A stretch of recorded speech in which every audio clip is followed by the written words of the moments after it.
Vivi ngole fio ngau fale a si uele ngalo atu. Ia me se fo yo le dei fiafi awa o inale o fasi fo ai. Ia le fala wi lo fo i le igor fa tu le tu sa mo utasi. A mata yo no vaya so amata i le motu upolu. Ia ole ala fo ile o mana tu o ya le tu malo ole a o ia ina i fala wi lo mana yo fo i va tu la tu fo i vivi inga. Ia etele atanga te usuina vi i onu utaitasi. Ya ole vi ia uoso mai lungo o le tantou. Ia fa nga tu loa. Uyo lea. Mo mori fa malo ma le fa fitele Samoa le atu pele le loto e pele le nganga. O le mafu fau o le malosi ma le ola atoa e mafu fau a ile atu e le ngalo. E le ngalo a ile loto. Ia o le tele fo yo taimi e to manatu. I fa manuanga le tua ua yai. Ia pe ato e tu ma tepa. Ya anga ifo i le sa vali mai o le soifuanga e ese uma au wala ma mafu anga ai me se fo yo sa valinga le tangata ma le tangata ai ole ale a matanga sai ai atonu e le fa matala ina i lo a matanga lo tonu unga ai me se fo soifuanga le dei e le fa masino ina fo i mai le a matanga le tonu unga a ole nei taimi ia ma le langona ole lo toi fa fitai i le tua ona ole malosi e fa fo wina pea i le aso ma le aso ole fo taimi ma le taimi a o tato ye se mafutanga mafana le leila lo langi le tu mau ia e fai mai ole mafutanga e mafana au te lo usili atu ona vevela e sili atu ona matuitu ia sa o ine sika mai ki ngare makuiku ia ia ile mafutanga a o fa vitai ile tua o le fa vitai silia o lo o mawhaio na maua leola mare malosi. Ia awa o le aso tau fina ngalo ma so mātou loto. Ia o se au sanga e le tu vai. Ua na o se foe foe e whae e le tau. E maa salo a pe tātou te taunu. E tu foe whangalilo e pe o le tala i le tapa au o le ala tauha. Tau mate foe i le ete. Pe tua mania. A o le tua lava ia e le liliu. E tu mau e te lengese lo na tua saa.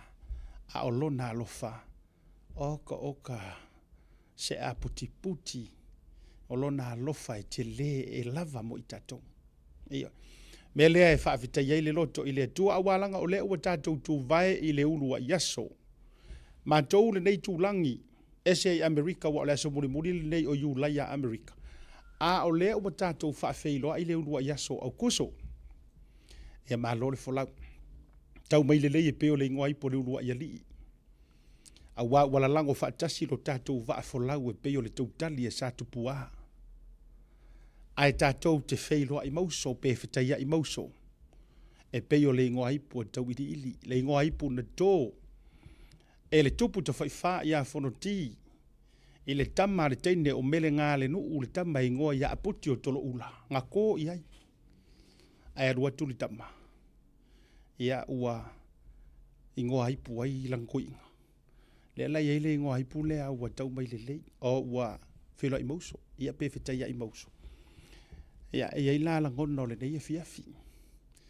A tonu o lea tātou te siutila mauru la na ona e sila mai. O te leilo atu o fōringa au le lei. A ua lava lau like. O lau love. Nara whengo love lea. Lea. Love lea. Ia. Ia ma lau smile, ia ai meise o lau share, wa lava le nā. E whai mo tāla i malo a wale ne iaso, wa lava fo i le nā u te ilo ai. O loo iai pea se loto le lei, o loo iai pea se loto fia. A o loo suruia oe i le wha maoni o lo tātou ma te sili lang. Ia ele a whai na fo i le o le ako i kiki fo i kongi mailanga ia pomu. Ole atongi maila na pomu lungo le tātou porokalame e ala ilanga angry face o a uma fōlinga lano mumu ia. Fa maile tala iopu. Maile tala iopu na whailo na to olua. E na ua whai atulo na to olua. E la e sanga wha maungi ia ila ngā kua ngale pala uma mea uma. Whai ia. Maile tala le to ino iopu to ina lo iopu to ina mea matou sa taua. Iyo, meri tala li toi ino yopu. E a tātou talia ea, na o mea lelei, ai wha mea wha lelei. O le aunga ma le ano fale o le tala le tamaloa. Auange o kako sola I whaafika uli. Auane I o tātou fia na o le manuia na o le vi ia, ngā o le si, ngā o le whaamuia. Ai ao ono I le taimi ua e ui ai I le whanua lafulafua. E ono I le taimi e whaau iei o I le vevela o le toafa. E ala I upu matala. O na te ia lea. Ua ese le mea ua iai. Le ranganga whamerikala ko inga sa kaua ngau iopu. Ia. Whai mai. A tātou talia ea. Ia, kari ko inga mangua. Ia ave ia la ma o ko mangua. Pe ia la se sa taua ena whai awa tu manua. Uyo lea. E le se sau noanga o lo au mai e fionga le tua. O le ala fo I lea la iona au whai atu pea la utala. E te fiu e te alu I mo meo counseling. Let me say this again. O a uma whawhika auli o lo e ngofo maui. So se koe ngā whawhika auli. O a uma whawhika auli o lo luti ai oi puava. O la ukala lea. Ua fiu isi ka ngaka pepese I longa o Amerika marelarolangi. Ka ngaka movie stars. Tangata e telele o oa maritama o ainga. Ua fiu e oi kokongi lea. O a uma lava porokalame fu ilele alcohol management, anger management, counseling for the best husband. How can you become the best wife? O a uma me whapena. E fiu ka ngaka ngi e whaikau milionga. E mauma wai o lātou tamau ainga mo lātou tupe. E uma e toi fo ia ile metas e ye o aku manguia e ye e uma e toi fo ia fa merkala ka maroa ma ko le ala ka ua le ka kangia fe popo se mangu fa penge o ye se mangu fa penge o le mea ka o le mea tasi ai e ye lo utari tonunga ile afia fi le mala fa so o kali uma so se fa fi kauli e te maua uma I tonu o le fionga le tua a e ioi la ukala lea makua whapapapa mai sau lav. Ioi, pea e karikongo e maua o mai to tonu a fionga lea tua. Ioi. E maua o mai natali. A whai o le ae saune te pule I lo wola, ngangana tu sau. A whai e ke kau fou o le a whai le ngā mea, whai kau a fionga lea tua. E te lea tua I le oti a le tangata angasala. Koe whai kauai. Ewe. A whapea wa e ngofo ringi kaimi. Wa e mawhau wae. O le a e saungi e ke ngaoi. Nei e lo se ngaoi fo ile le laku. A mai le lo le wharo walanga ye ngā oi fo i o langi kupe o le whare finance. Ia o le si ngaoi mai kukongo mafukanga. Mea o mawhapena. Ia a whai o e tā pena le tūlanga le nā. Nga e sila fia lea. E maua fo ila kari o rofa Afrika haudi. Ia. Awe te nga oi kula fongo se fulu. A vai ke sa haui o le ke aru le paroka.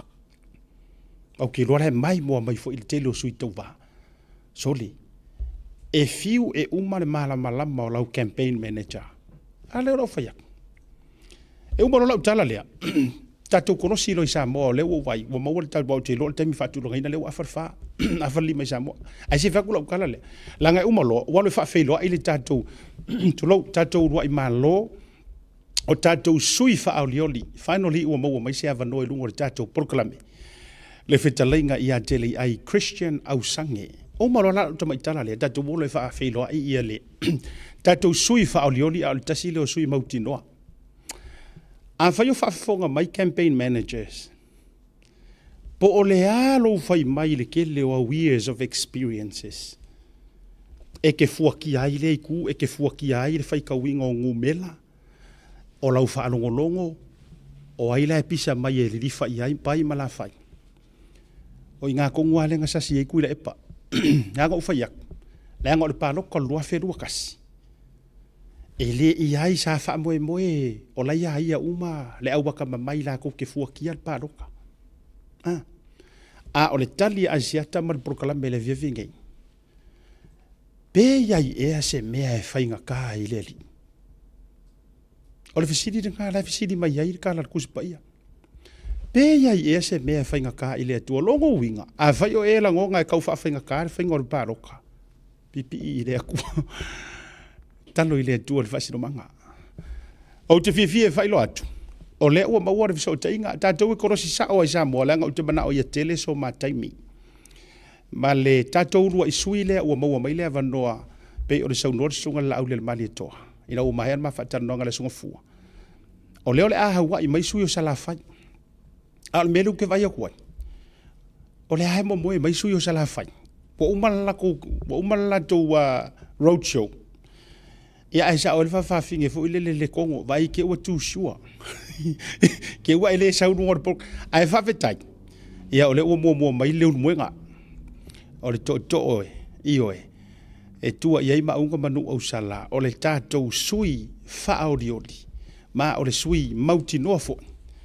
Ia e le to e tau fesilingia. Le feta lainga ia te le ai Christian au sange o le sui o fale la daima samba tau. O le lu ina le no foa lea. Le u mia le HRPP mai le paya inga lea o le a whaamutai. Le u whaamutaina. Te fie lai whaafilo. Ia tu. O sa mawhai ngā le a vea. Ia awa fo i le fio fia mea mai se fo i o le. Talo le fale ma le avanga na foa. Ia mai se oe le urumoenga. O le to o fitalai, o le tu mua fitalai. O le a popo ia e leo o iai se tala asiata. Ai ono le unua i taimi au te fia. Whaita alofa a fio maia, maliu maia, sopo maia, matala maia au lunga o le prokalami o le tauta ia e mo le unua i taimi. Lau fitalenga te lei ai. Ma lori soi fua manuia. Whaita alofa antu le neitu la le afiafi. Ia. E lau sunga sianta o le fonga mua o le tātou Port Kalame o le tauta ia e whaiva o Samoa. Ia, whaatalo whaantu i lau sunga sianta o le sa wha i ei tū mua ma le tō whaatatala Samoa. Vai ane lau wā i Malai. Whapea fōi ona whaatalo whaantu i lau sunga tupai. Ia, vai ane lau wā i ti. Le pa ia lava lea ia Samoa le oi. Ia i le mautapape a Samoa o le ainga o le Samoa i Malai whalanga mai a le tunu ule nei. Ia teina ne fo ipa ia o alo lilo mai awa. Ia o le fia o tonu mai pea. Ia mamalu i le fale ala taua e pola pui pui. Ia aia upu i le tupua tausi ma le lao ai fale toi o se tasi o pule whavae o le usonga ia pule ono i salafai. A utu foi i le siupapa ma lulu sa lefu. Ia pa ia ia le fio matautia o le sao papa. Pa ia lava lea ia ingo ma vaenga. Ia e pola pui pui e le fitalenga le wha o taua o se tua lalo ma se wha o tautanga o le loto. E lau tō whale lunga o upu ia. Ai a le tupua ma le lau ai whau papa na ta ape ai papa o le tunuku le nei. Ia te o tō sa ma whai ngā o le tātua tunuku. Ia whapea foi ia le lo le tātou wala leo. Ia o le Blue TV. Ai vea foi le nei taimi. Ia whaatulou ma whaatalo whaatuai le whaafonga mai e Samoa. O lo e ma papa au i Aotearoa. O le malo i Meleke, Australia. Ia whapea foi Samoa nei ia i lantou ma paanga o le tātou Port Kalame le nei o le tauta ia e whaivo le atunuu. Ia o tau sa ma whai ngā aea ia tumua ma pule i tu au ma la taua inga li taima le wa au fonti tama ma ainga ma tama. Ia i eila ngona ia o le ata oto. Ai le va ea fo ia le whala oto. Ea le pa ia o le whale sifulo lo tātou so tu ofe. Ia pa ia lava lea ea sua ma le vai whanua fo mai tu langi. Tu au ma la taua sa ole ma le lau niu na sa lua. Ia te nane le a fia o mapu. E le to e sea mai le ngalo tae ia tua.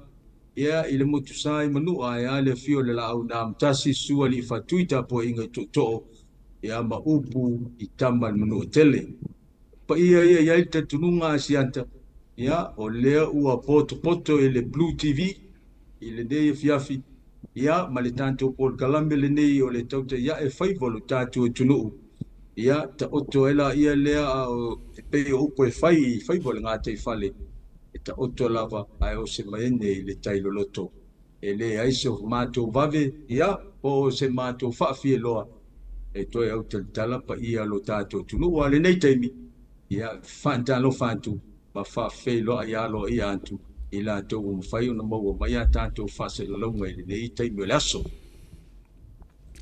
Ma lo whaavitai lau whautautanga leo rumuenga lenga o unga whaia. O lau whaalele ngā fulu lea. Ia o lau tausi wa telefui lea. Whaafeile lea uale pola pui pui ngā ainga. Ia matama o tama fo i mo lātou ainga. Ia meise o ainga nau i tofu i papa, ainga o tupu, ainga o e. Ia meise fo i ainga nei le ite ale malama ina usurungi ele tala le lei. Ma lo whaavitai. Ia o lea ua pai uru whanua. Sama mamanu. Ia langa ua whetau e o lou. Tūlanga ma lou tofi whaatu mua lea te whetalai a wa Samoa. Ia malanga whaafonga maua ni vanga na fiafi.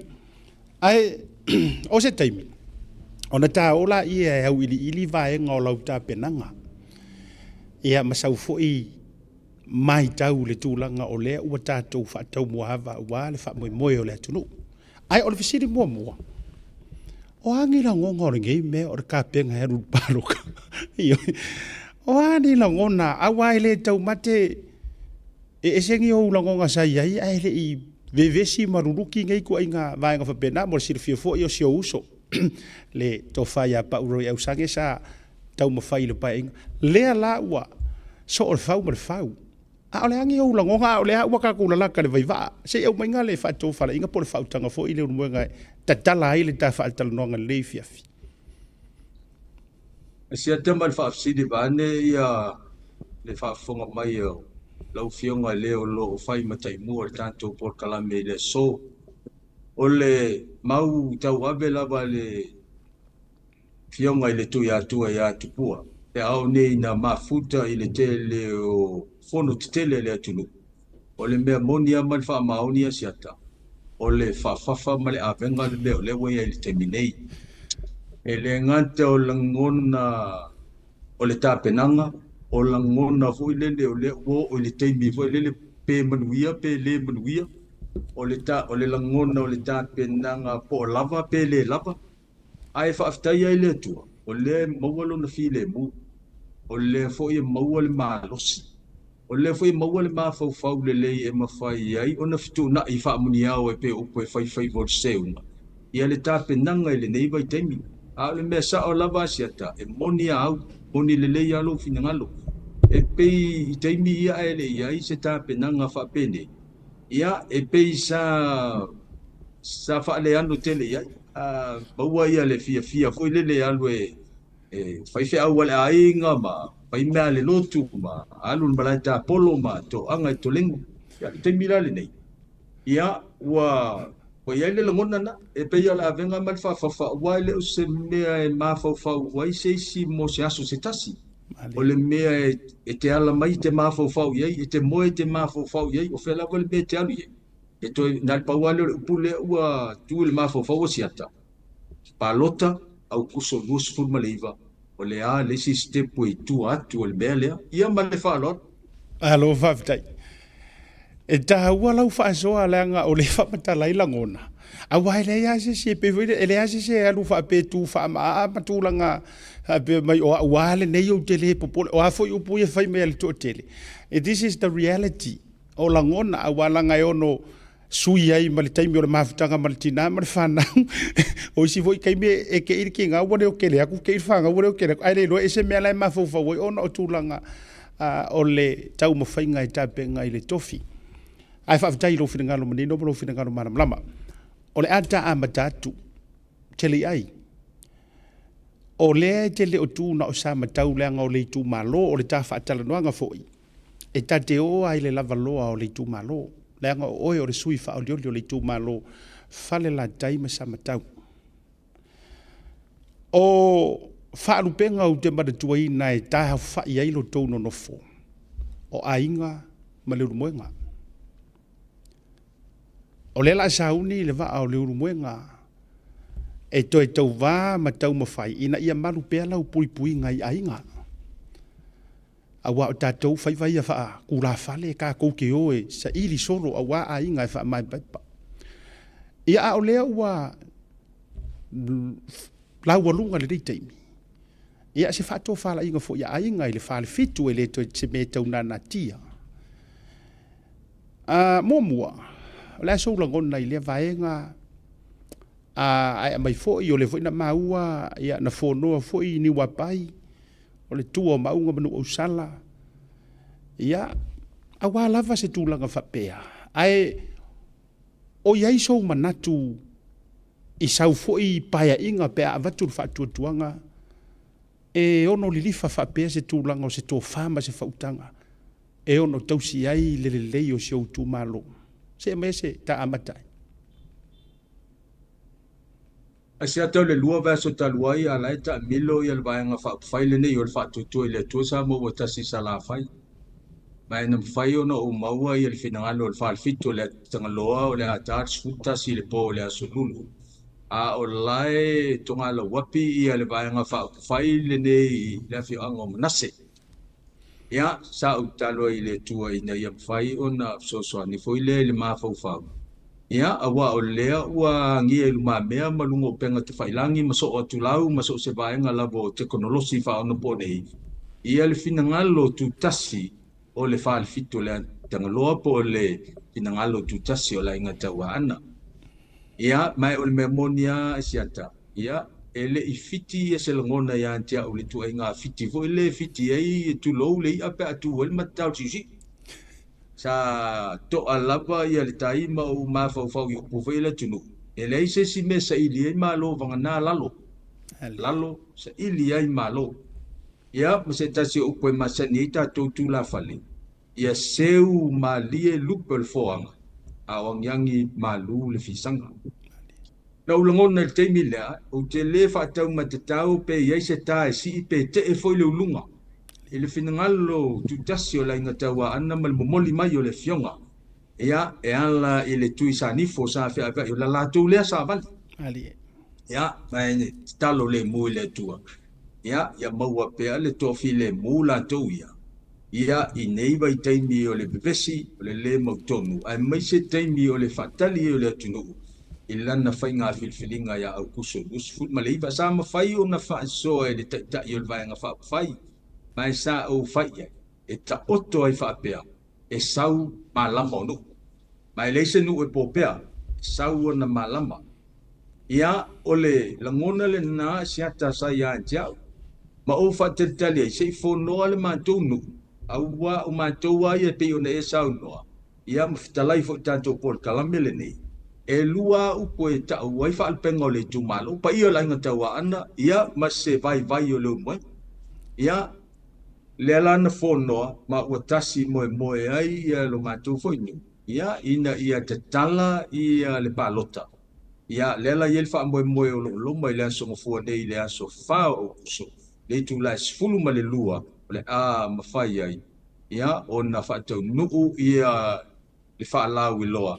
A le vaenga le nei whai o le whaatutua i le tua sa mo o tasi. I le malai whono i niwa pai ai te lea iei upo i le ridiu. Tulanga i pei o na eftalai ansianta, a whaapea o whē tō i ai le pule, ale i tū malo, o ia te au le langona, o te tau o na toi tu whaatasi le tū malo, e lea o ngā una ta ape whaapea le tū malo e se le fina ngalo le ai ngā taua na, e se foi se vai o le umo, e ngā la tau ia, ai a whai e tō le pule le tū malo, mamanuia, ia le tau mwhainga o loo tau mwhai e jei, o loo lea langona si ata, tu saola, o te tau. Ia ona toe mau popo le tūmalo, ma toe hosi e pei o le mea sata oto mai ai, e o mātou tua a, ia walango mau mai te sāma sanga mai a po uli mata oto mai tia whau. Ia ai aua ni whetoto ai whape nei, o le mea monia, e le leile tō ese i ni upo poto. Mai o le langona le nā ia antia o le nei o sui whao li o li o sāma tau lan tau ia. Ia ina ia mawhai. Ona toi tu whaatasi le tu malo pe a whaape o wheto i le pule le tu malo. Le si voi le me fia wha manino asiate le wha whonga mai o le tu malo sa matau ma whale lantai. O le tofi le nei e pei o ne eftalai. E leo se tofi e na o sa matau me pei o le ngoa matai leo te aluai. o au le sule o le ainga sa tanu moa i le nuu leo si whanga. Ia o au foi o le nanai.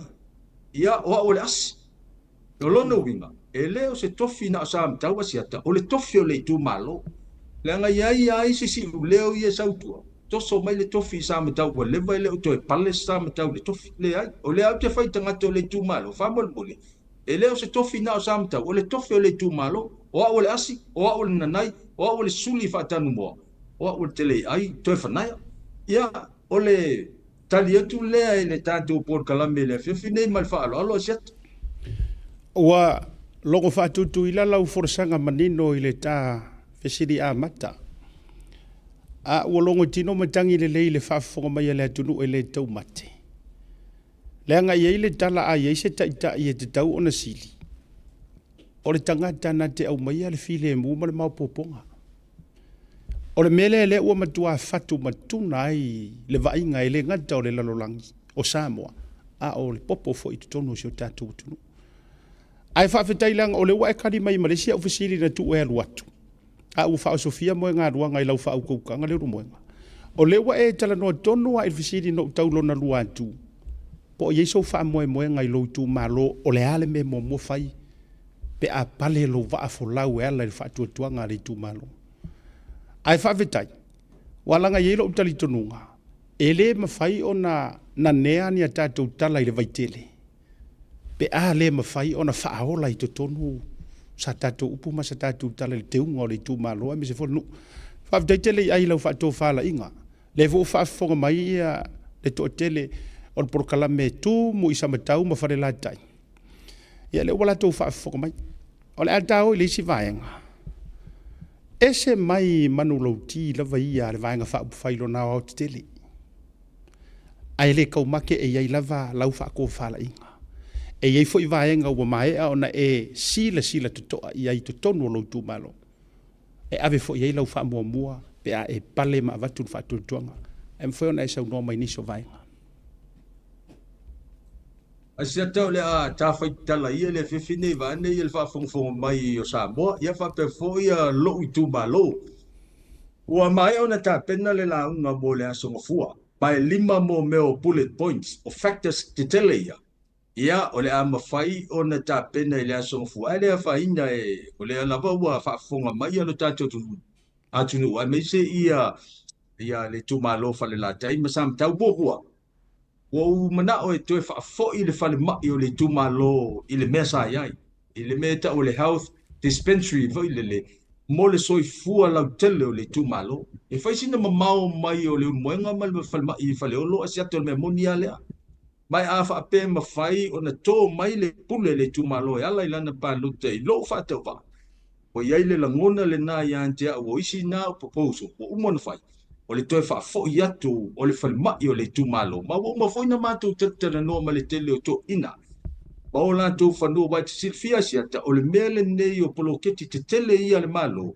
E iei lo ni tupe, a matalona o solesi. O solesi. O le mea whailele le tau e tātou o le mo le mea o le fete na inga o no mo mea o whanua land dispute. Ia o le pule mo mua le nā le forsanga o leo le asa au ni e whai lona lua. O le tamau a inga o le atunuu ina ia tu maupea, le tu malo. Tamau a inga o le tu malo ina ia tu maupea. E iei whanua o le tu malo, tua mauta ma tua lau o le awhianga le nei. Sai le ste tausi. Mai o laile o toe whaangai. E iei le langona. E te tau ona mai ngalue ina e le tu malo, mo tu langa tau whaatoanga. Awa tu langa ia e tele na mafuli iei le tu malo i lona au te lenga. Aia lava ia mea nei o tūlanga tau tamau ai. Nga whatasi e malo na ngā te whale, lona lua na, lona tonu. O le tau mawhai le na i te maiti i le aonga. O le mea moni asiata. O lo u lea background. I le tonu sfuman tupu tau sanga o le tangata whai aonga. O te fie e wa ai te maiti e chivi a lan to accomplishment mawalulunga. Mai o se tasi leo mea pea whaape pale ia tō mai le pule le tūmalo. Wa te tau ona i CEO mani ACEO i tu malo whala ta im sam tapu. O le mea manino le asiata e ese le lei male manei e lau pa ai te miti o le tu malo ai tamai.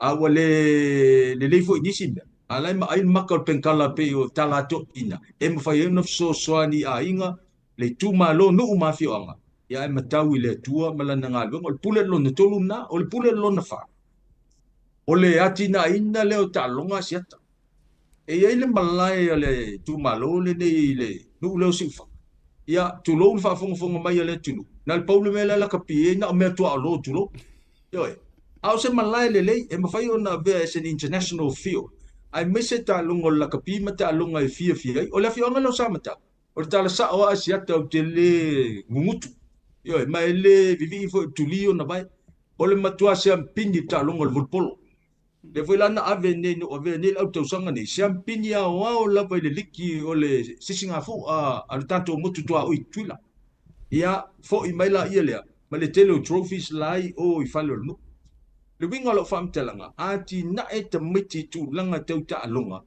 a wa le si lebe o le mo tele ai a inga manuia o alo mo fa na o le tu malo ia i ta alonga maso se fa anga tama o le pulet mulmuli ua sabali le onus fu le la sabali le onus fu to sanga ba lima fu mal valu le la sabali e lo no winga e tele va engo le tu malo e te tau o na ye o le pule lo na lima le o te fai ngoino infrastructures po lo ke te tele le tu malo o lo ye la wala papa i le tamai fo yala le mata tu e ta o fale vai o le la wala papa tu lo au na pa le vai le fai ona so po ye le si tu le la vale tu lo la tu o tu ma o la wala papa la mai wa te tau o na pe ato le pule le tu malo o le si le polo ke te va ai e sui fai pule o le awala papa i le fuyala le i fale vai ia le me siri na le ngai e seta o la tu tonu ai lumo le me fio e tama tu se la nga tawa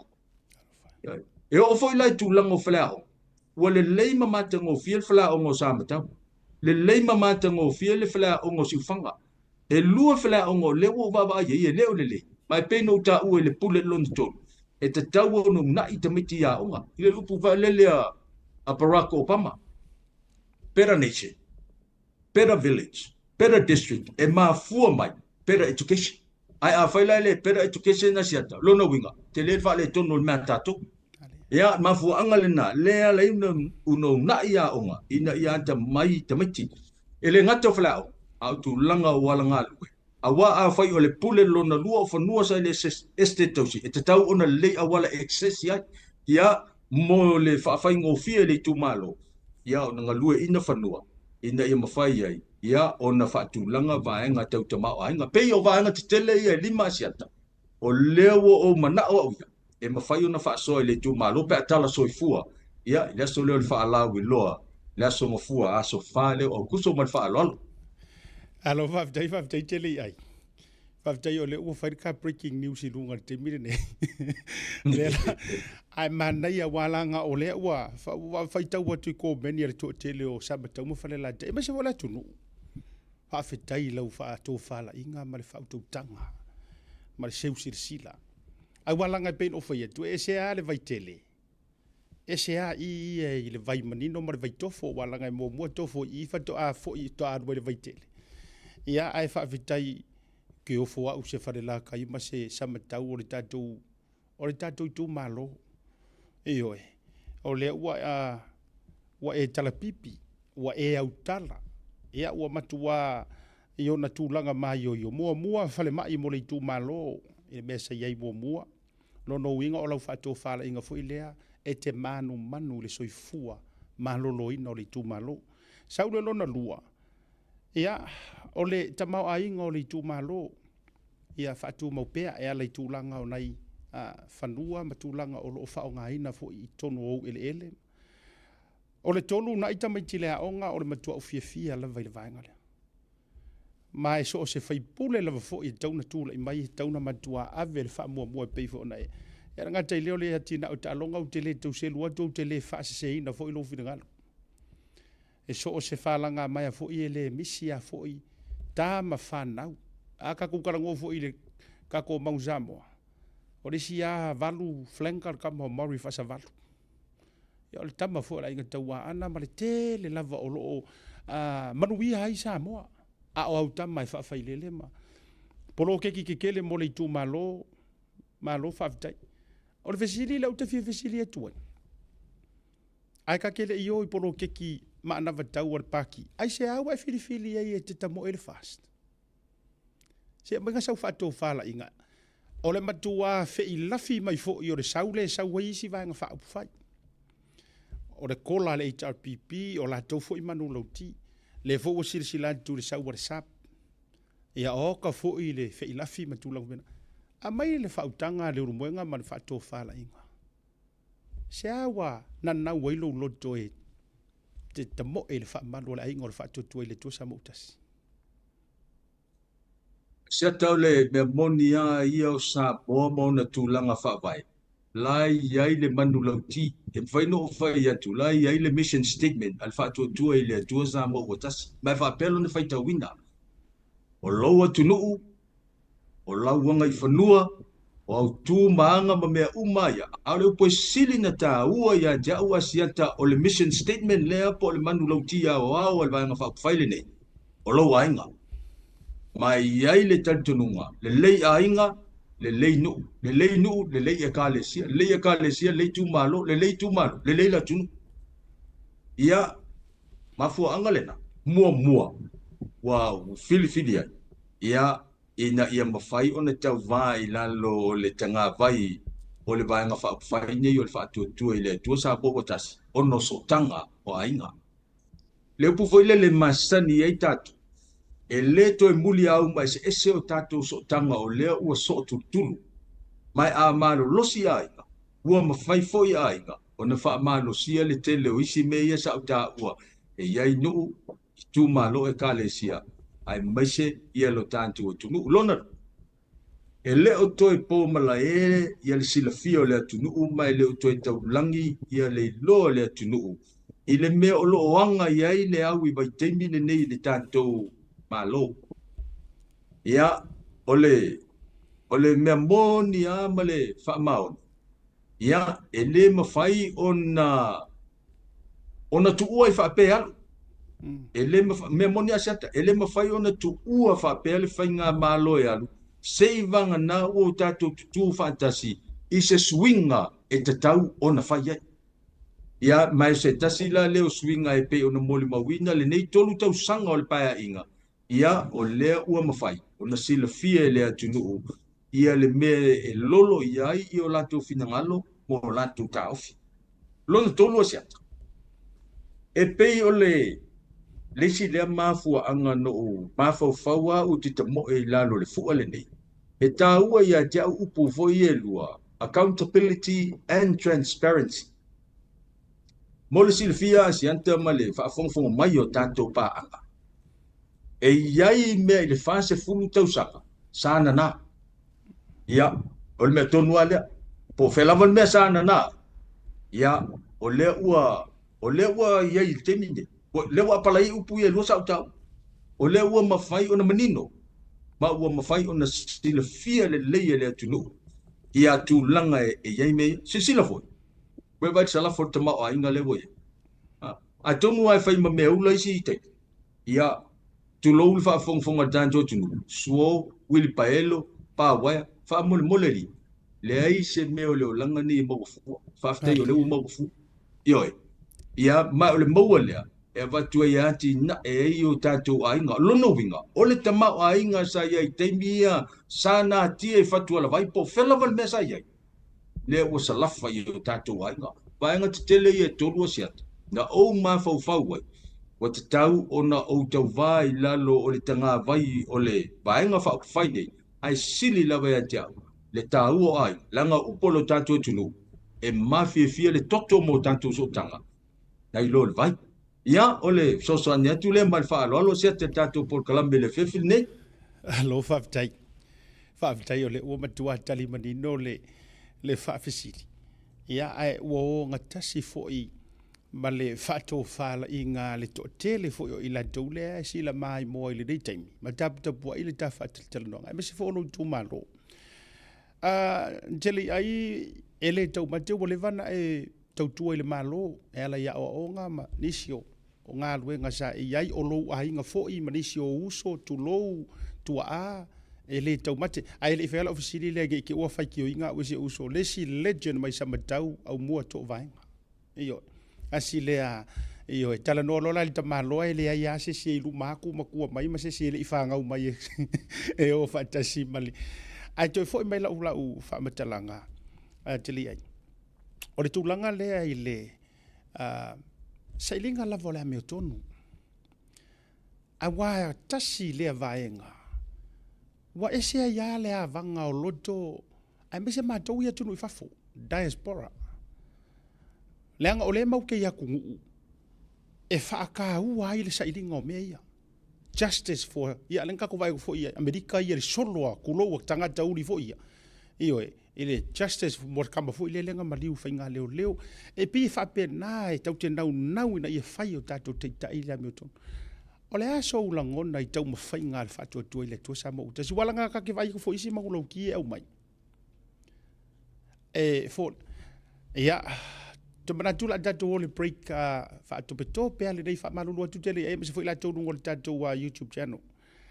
Ono o le esi na taba i whawhitau li rungo le Facebook live. Ia au tele mana o e misi le toa telo ila tau rungo le Facebook. Na o le tau toa sina malolonga pupulea.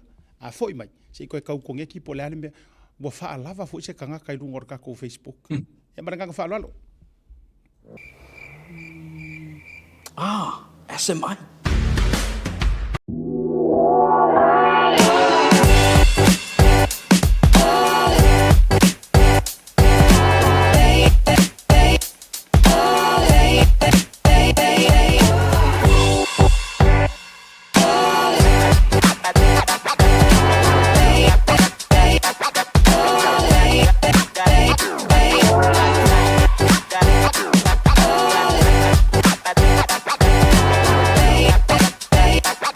Manu le hatu o lo fea fio ai au kila ni usila e tausa i ria ni la e sa moa mo so se whaatasina. E ala i alo alanu ese wa mi tiafu whapea la e mo tamaita i mawhanau. E tasi lava le whele o loa i au kila ni e te maratuina le e Veni Pacific New Zealand. I le Auckland International Airport Shopping Centre. No Meratasi John Coulter Drive. Out of a tonu la vole warehouse Markel Town i le malai malele. Le e Veni Pacific New Zealand.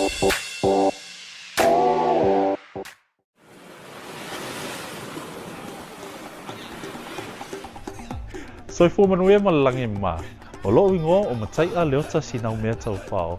O a ua lo ia Samoa i nei mato ofisa o le WT Compensation Lawyers. Mātou te fisosoani tangata wa whaina mai ta avale, whale whenga luenga na superannuation claims. O le manulau ti o le mātou au nanga ina ia avele mātou ofisa e whai ma fisosoani i tangata uma o le Pasifika. Aisea a wai ta ua le mato ofisa tangata o le Pasifika. A whai o ese tangata e mana o mia se fisosoani, wala au mai tato ofisa nei Prispeni Australia el o fitu, tolu iwa lua wha iwa lima wha.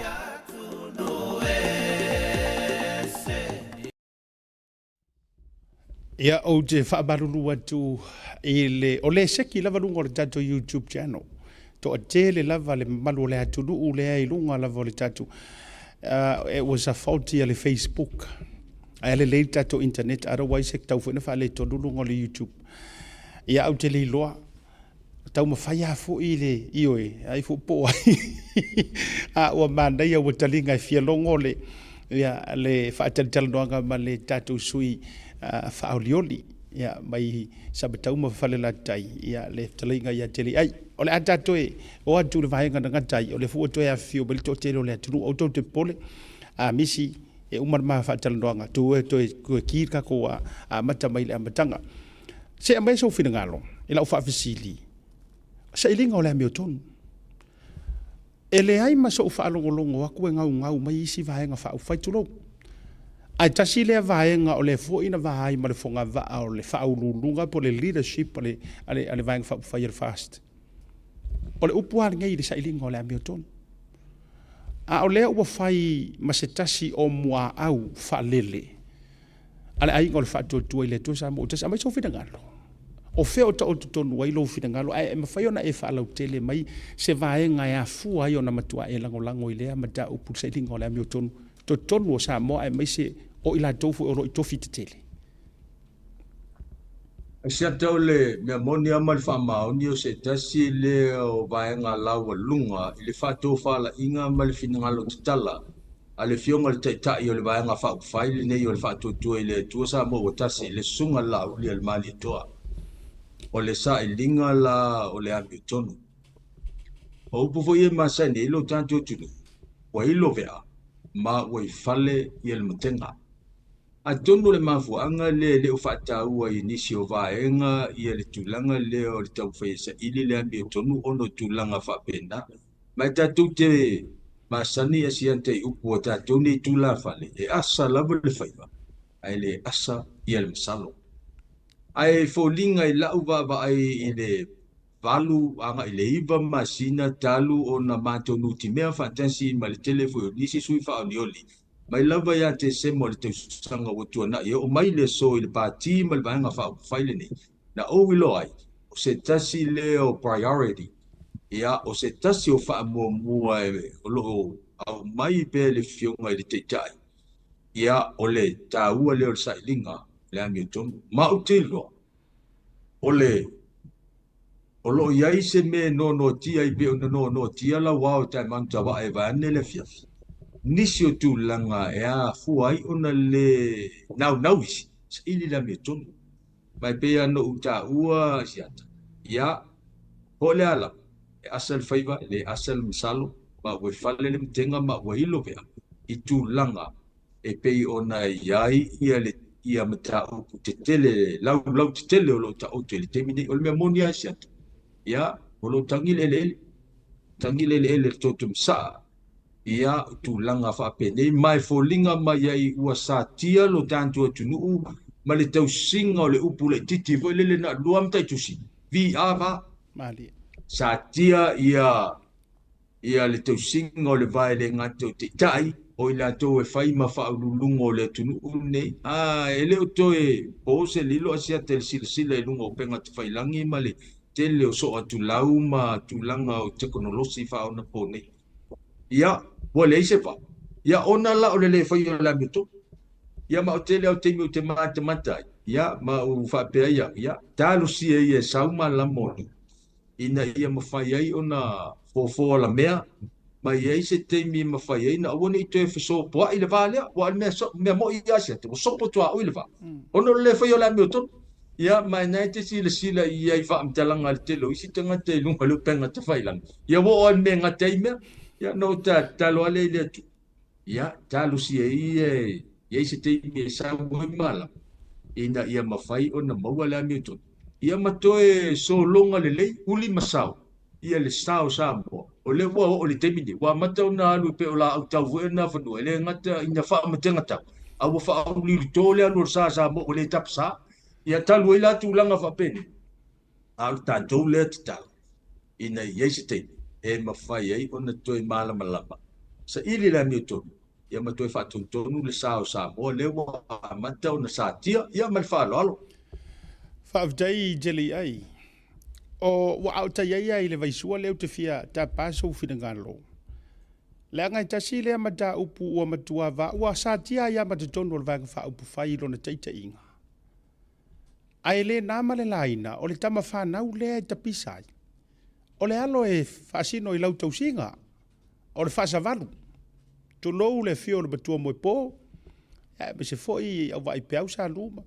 Ia, o a inga i he te tausi, o tama whanau e te tausi. A o a whae le tō whae a vatu e li tū maro.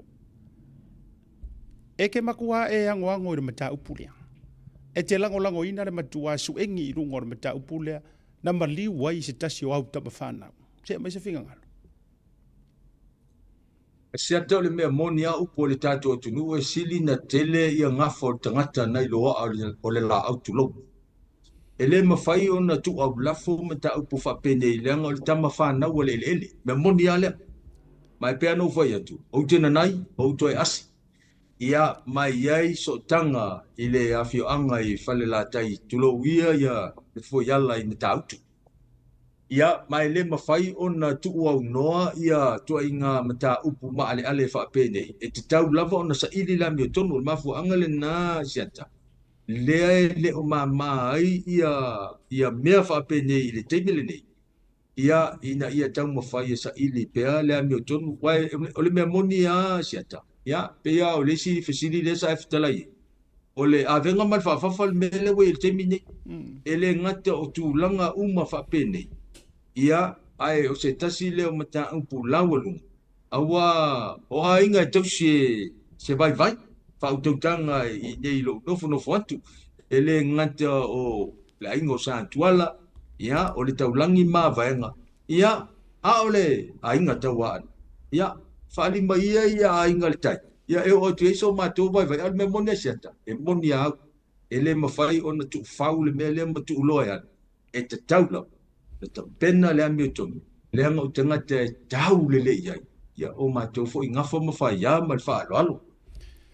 Ma lo whaafitai na utou whaafonga whale la James Amatau.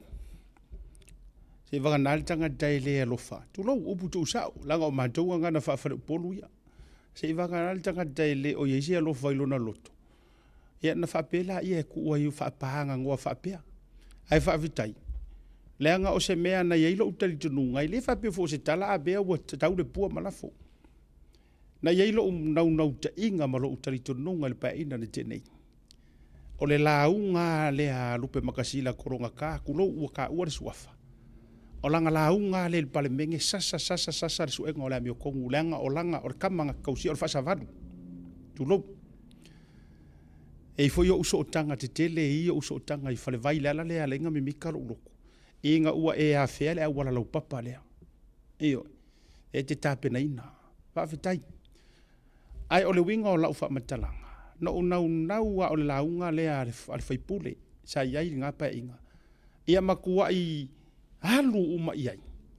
E whaai loa i ngu i ka ngaka o le ngu uma le kumalo. I care for you. E ofo e pe o le saunoanga e whaiso o le tasi o polo fesa. I don't care how much you know. But I want to know how much you care. Ai. Ale menga le ua kele ngei. O leo mai o sui ma whaipule. Whalala mai how much they know.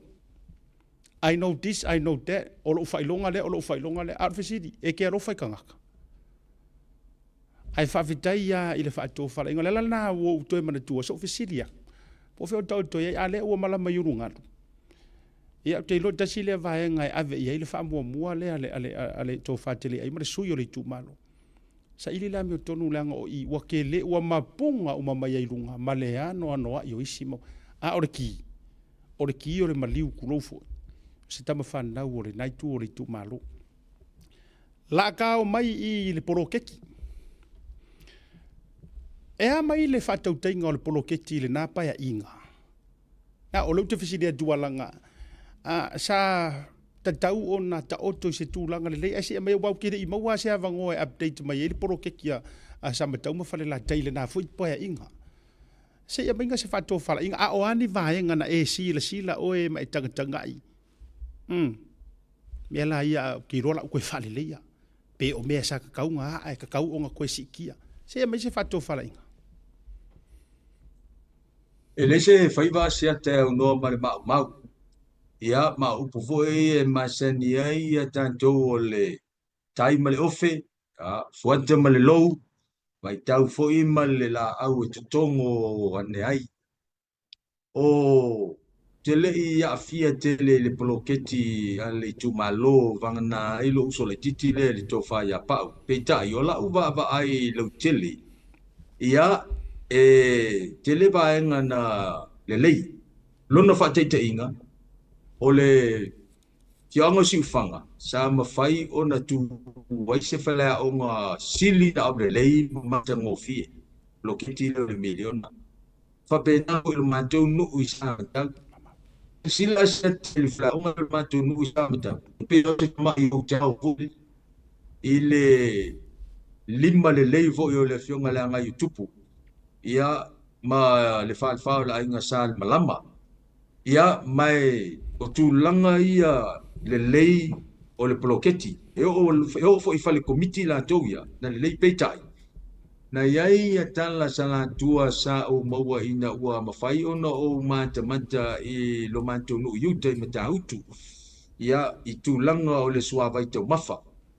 E pei lava la ona e fitalai a siata ma tau whaamalamalama le tātou ploketi. O isi lava enga ia, o le ua lau walunga nei i le lisi, a le sui whaolioli foule nei, pe a whaape tō mai e le pule le tūmalo. Mole silfia siata, e leise si me sili na tua i e le tūmalo, na i lor suava i tau mafa. Ai a whai e whai mafa le tonu, lono winga, e te le ala me ia. Ia, na i silfia le tunu me o iai. Le tau singa o soifua li tino, le ma isi mea nai tau te silfia me tua iai fale. Ia, ma le e loa ma le telo mea. Tu lou le fefe le nei ma le ngana e whao ngā, lono winga. Ua lau alunga i a tiau le nei ma le whaatau tonga tunga o le telo proposal nei pia whaapea e manuia le tau mwhai. Ia, tu langa al suavai. Ia fio anga i vaenga pito no Utah, o le tu malo. Tu langa o walanga lue e mo i o laua a mata, peitai. Ia, e na o le lua se lau mita le mela e o iei le malosi. Ia, ai o le tau mawhai o le tele o a fio anga e tau posi ia tupe. Ia whateita ingo o lopi tu malo. Ia, e tai se lau o le nu. Lono wingo sa ma tau whalatai, pata mau tem tau, ke tai se lau. O le mesa o sia tele mawhai e na se lau wafe o na whai iai, se polo keti tele e fia whale leia. O le foi lau ta o te lo mafofo, pe a tō le pule le tu malo. Ia, ina ia mawhai. Ia, ona iai nisi tu langa e whai, ai apea whapea mai mo lesi, mea apea whapea, pale le whai ngā malo, le whatu tu ele, tu sa mo tasi ia akuso ruai. Ia ave mo lesi nu. A mai lesi, ave lesi nu. Ia, awan me sa oa ia. A whai o se lau wafele tufa pe a whapea te ruatu au ia pe a pale ia tō mai le pule le tu malo a ruatu whaau me ia sa whai. O lono winga. E uma ele mea tu loa si ate o lo ungutu maleafi. Na o si uma afa poloketi me whai. Lono winga. E te tau ona whai poloketi a toa le mena neu te mawhau whai au. Ia au ia pe amanu ia nei tau mwhainga. Ame a toa ie. Ai whatetari lisi miliona. Ia toi ave a toi lisi nu. Whape nā le tu ai ngā vai ngā lewa mawhau whau au ie whai. Ia male mawhau whau. Ia a toa lo le 5 tau sangwa painga. Ia aile o le toi ia o tu ai ngā mele pe ona ia nai silfia le tunu lono winga. Ia e uma e ia se pae inga 5 tau sanga e le o mawhai. Ona a toa tino se polo keti pe o ia upo le tatu o tunu. Ia malwha lolo siata. Malo whaavitai le whaautanga. Lala na le avadoina ia whaafisiri se ia mai le whaautanga ma te saa le tofa. Ia ai whaakapenga ile e kisi a le kumalo. Iyo, walanga o le tau fisiri le mawhauwhau. Ia, po ni vaenga na launga tasia mai ai mai sol proketi. I le na fui whātau sanga utona iatu. Ai e sere ka ua mana i olo whātou whala inga. Sau le si milionga haru sao i whalalakai, sau le si milionga sa makau. Longa inga e uma enga le 5 tau sanga. Wata i lua ma le afa milionga. Pe afa pe sau roa le milionga muri vai rua kusa roa. Iyo e. Ia, ai whaavitai. O le fisiri la o te fisiri doi wale vana i tautua i le malo. O te fisiri tu lavalanga i te ua misi a te au.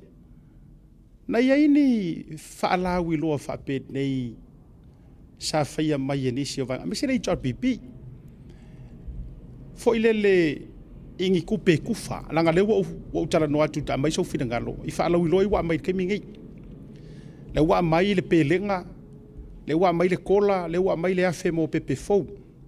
Ia le fou wa mai ia whaatou whala inga a le saplatou ia. Ae mai le tua na ia tua na tau sanga wa lewa na e tau tua ma tūlanga whapena. I kukongu leo le ainga leo ke kau kurikulia. Na ini mea whapea o e mana tua. Na tufa whapena i fo i seo tatou HRPP au iei fo i ma pūlea mai sa moi na ona po. Sia tau le mea moni ai o le tali sa o ai ele ai. Awa so ia sa palota tofi o tu malo e mo meo swafa matai. Ia sa alua le tangata o lea e tauwa. Ia mawhaia na ia tufanga po lea le tuai ngā kempeni ma le tuai ngā whaatosina e whai le teimi le nā. Lono winga e fōlinga mai. O le campaign strategy a le tangata whaatita inga o lo ulava i tu malo. Na e alua o ia e whai. Ioi, e li whapena msi i atu ia se vanga whai pe lo o tu po masi ia tu ia fala sisi ngata ina ia whai se whaatosina tele malo ia. Ia le tele o afo o tangata palota ia teimi. lono winga o le tali ele faia ni me fa pe ya soia e o lava ina wasuil pele pesite ma tau mo fai o la lava ile vaenga le vaenga fa pu fai o tangata ia tau tangata la tu tele faia lava me ia lono winga o le fa to singa sa fai vai te mia siata. It was particularly to your own constituency, to your own district. Ele iai se avanoa. E mawhai iai o na tau whai sa moa i le lātou tō wha. Ma le lātou wha au tau tanga i pei o le mele we le temine. Ma ele o tō pōseri. Ina ua tā pena whai ngā pāloto lutas. Ia o lea na mawhai iai loa o na whesili le vāenga wha whai le nei. I le tō wha ma le wha au tanga sa moa. Ele ngata lau sa moa. But what particular ile vaenga falea itu malo le te tau va mai ia pei foi la wa une nei le wo so sala fai set le wo fa solo mai o le so le i anatis a wo sa wo i tu eta pena ia fa mo le so lo no winga ele ngata o le wa mana ia el vaenga fa fai nei le to fa ma le fa auto tanga mau asa moa o le ainga esa ho o vai mo meu i tuma lo te tasi ye pe ona ye li tuma lo le te tau va tu ai o le tali ala ia siata le ai ele i faia mo nei be o le mo tato faia le so ia mal fa lo ma lo fa vitai wa eta o road show mala ngai le na mala lai na o swinga nei na fa na no mai na ua fa vai le fa tu le tu sa mutas a mai sei tu le walang o le wa eta o to ta mi lo sa la fai taimi mo fai ai dei me mai sei tu le ola so langon nei le fatu tingo nei me road show le fo e join nei malau to fa ia le wa sau tu mo ma tu langa fa pena ani tu le e mai so milinga tino mai tu malo fa bon mole o le tu sili le na ta ua siata o le mol me o le fei lai fo fonga fsa ngai ia mamata fsil fa ia o e te loa ia siata le tau singo le ba e faisina lo loto fa auto tanga le tele o to ina lo le oa ia fio anga mai tu malo mai ko nga kama fu ese ka wala bangi ula ia ska me ke ka ele pispisi ia o tama sa o tama ia vaenga mo mona lua o mawale le avando e mafai ai ona belitino fa tasi le ngato le tu malo ala fa nga luanga asiata o le mea moni ma le fa mauni o le sisui fa o le ia se lotu matuali ua ia e esele a no ma le loto o mo me fe au fa le nganga ia o lo mafai ona ta pena le tele o le aingo salevi ia po ona le tua o lona to o le mafutanga mafana le vaenga fai lava ia o mafai ona silfia le sisui tawa ona vainga ona malo sianga o strength maunga weaknesses ia o mafai ai ia ona fesotai ile tonga lau pinga le a o le lau lunga lama sianta o le tabe sanga sa ia o le fo i le motu tumwa o le sangi fia mai o tatu tangata o te le faia se tana fa mawa lunga asiata ai ole o folingo tangata pe ya upu fo ile tatu tunu e mulinga ni oli au ni foli ilo na to lango ia ilo la to tali sapaya ia la to te talo ia malita mo fai ina ia ta mau pe le va nga fa upu fai nei ia e to fa au le malo ile temine awa me moni siata o le malo le temine le malo fa to ele tu sa mo utas ma o le laua lunga le na o ni mafaufonga e pei ona iai ia le taufainga le nei taufainga ia whaau pea ia le pulenga ia ale tatou malo le nei pea wha peo le ale finangalo le tunu ai tō maila na tō pule e o foi lo i tū malo ba maila na tō whaalolonga ina ia mawhai ai ia ona tō e tā pena ia le vaenga whai nei pelo se aso pai se maa ia ati se motu asu se ipuwai ia au wale tau tuaina o Samoa ia ele ngata o ainga ia ole atunu umalenu ai sidi ona matau le tau tua i le tua malona finngalo mal whaaloalo ele to tele ni ofisili le wa tole tu la ta fatananga vai le ta wa tele no ta inga ina ia e maliu mai ia fio mai fo sui fa olioli e ia le tala ma tu fa savai tu lo ni o tu savai po le motu se la fai wa mu a ko se la fai o le ua taamilo i lo motu o le ua e moa auina mai ia le fa'atalitalonoaga o sui taitasi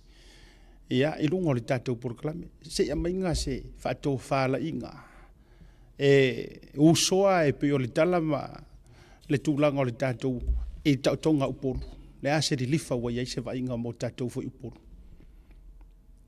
ia asiata e leʻi soasoani atu i le tatou fesili lea le mea moamoa ia mo le atu lo faaga i le tioga ia aumua usolii o sa aumua e le fia o le maʻupua le tui ana e tausi le fofoga o fanaia le tautala atu ma tauaitua pae ane upu i fagafeuou ia lofa tele atu i lau fioga aumua toʻo ia talitonu ia nai maua lou soifua maua lou malosi inā ia aua e te sauinia i le tatou nuu o le avega ma le faafafa le mea leiai lona luha ia o loo tinā o le savaʻi auliuli sa tufia i le aiga o vaavale ia o saasaʻai i le aiga o vaafosuaga sasina i le aiga o fuiavailili ia nei afu i le aiga o tamasuafa faapea foʻi tapaau le fano ia titi mafaʻi ia ma upu i falemoa ia lona uiga leai se vaega leai se pitoʻopolo lo matua e moʻi o laʻua malōlō mai tugamau vaane le faafogafoga mai le tatou tunuu peitaʻi fa ia tausaga o le fua tulaga e pei ona iai le faalau i loa le temi nei asiata e moni lelei sala fai ia ia tete musu e faise tala a le mea saʻo aia ia umumu faasolo atu e ui lava o le faapea mai lea vaega ia o le toniga le aulakapia toga ia ae ia lou talitonu ma faatulafa le e vevesi aisi ia toʻa le tai lou mafaufau o tatou te amanaʻia le pola e motuitua ia langa iai o tua atu si o le upu la siata e ia upu va le tonuga le pola su ai langa le pola ia fa uma ia le tatu tunu ma pa anga fa funga mai ia ai o tu langa pe ona ia le mai moanga le temi le nei le botu tu moa o le mea la vaitas o te le fa fa se tala siata ai o tu langa pe ona ia sala fai o le fo ita o to le motu tu moa ia pe la o le so ia le sa ia fa la wiloa i sanganga ma a ana tasi a ana mua ia tulaga lenā e pei ona iai ia to iai stangata ma latou faamitalaga e fai mai o le lava e fai le galuega lenei ia o le faalau iloa au mai le tō faatatala sa mo fe taoto ma le lifa iai ia o tulaga na o le a iai le tatou faiga paalote le aso losfulu ma le iva asiata ma le faaloalo tele iai o leo le a o yo ele tala balai le sogofua o le avanoa lenei a mai lau faatofālaʻiga i tapenaga ia ua alaga e lē mafaiga ga failua i giguu se o le ikumālo e tasi a le nuu e filifilia o le itumālo te iloa lea ua vaai atu le vaaseʻelua samatau ma falalatai lea ua talimālo samatau ia i le road show o a tapenaga ae o le avanoa foʻi lenei au te tuuina atu ia e au mai ai lau faautautaga le ulumoega i te tausi faatele auā au tama fanau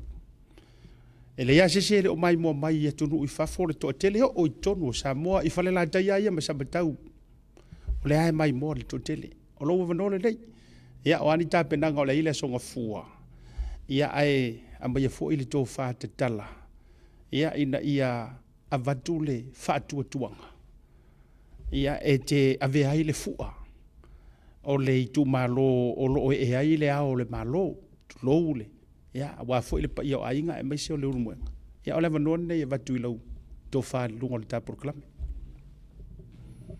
ia taʻoto ia sa ma mamalu o le aiga tauaana ma le latou tama le tama e tausi e le itumālo ia faapea foʻi sa moa aoao vae ane le afia o le faalefitu o le tagaloa su faasavalu ma lona aiga su toʻivā ona faalefia iai aiga ia faapea foʻi se faautautaga i galu e fama le tula o salogo ia upu i le vae ona fofia ma tagata o le vavau ma le mamalu iā te oe falelatai ae a pata o tua ia o maʻuga manuu o sala tainane foʻi ia le afia o le faalefaoliʻi fia me ma le gafa ma le saofaʻiga iā te oe le ulumoega le nofa i tuaiga e ani ua paia ai te lea iai upu e le liliu sa ia ma faigā iai lagona ia taoto ia le fiso mo na lau ma fata i mauga ao ia e lē mafai se vaivai o te lei ai ona toe au tala ma toe au talu ia ma toe si sesi ma tālalaga e pei o upu e fai le matua uʻu ma le ʻauseʻe papa pa ia sa male avea o poe masa di mo me to ina pe au nei na ulangia fai vo te matai ia fai mai lo matutua sa ia mafai ngau le tu malo fua la ia le lo na tapinga matama ia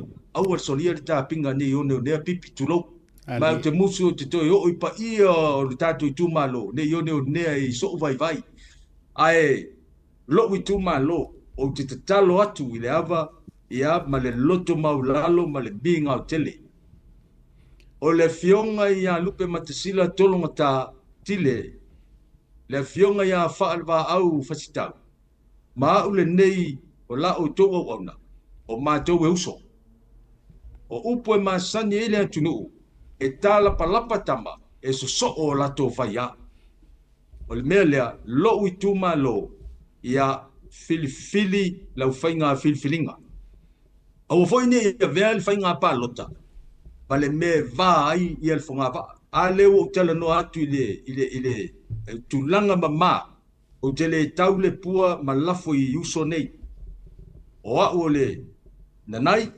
o ole asi o ole suli sa tan moai se temi ia ona fai le fa fo tupu mal fa fo to ali i tausanga le nei so fa tanu mo ia ai tanto tu malo ia olo le fua fai ma le fai vai le o ia la puata mo fai ngama le matapia le manaia o lauto fa tupu e sa ili ai ia se si suia le tanto tu malo o le tama fa na o le tu malo ai ali sa ilinga o fai o malo malai ti fa ma o lau te talo ia to mai la pule lo tu malo pele ia e fai ia o matato avifua fai ia o matato avife au ele leia o te vai ma o to e fai mea papapi ia matato nga lue fatasi e tausi le va o le tato tu malo o lewo vava yatu o manunu le to au manunu to au fi e ala le tusi le nei mai o ta oto ai fa pe asiata le fina ngalo fa le fitu le tangalo mala inga tawa ana